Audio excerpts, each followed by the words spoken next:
learners, today we are going to learn number 6. This is number 6. Let's count how many elephants are there. 1, 2, 3, 4, 5, 6. Let's trace number 6.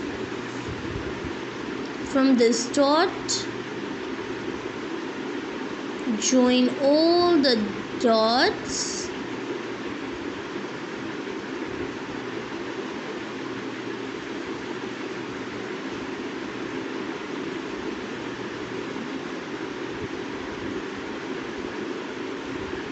And make number 6. Let's trace another number 6.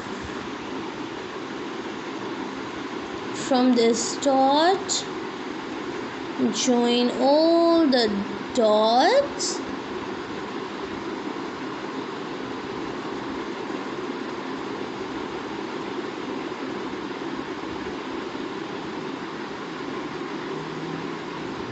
This is number 6.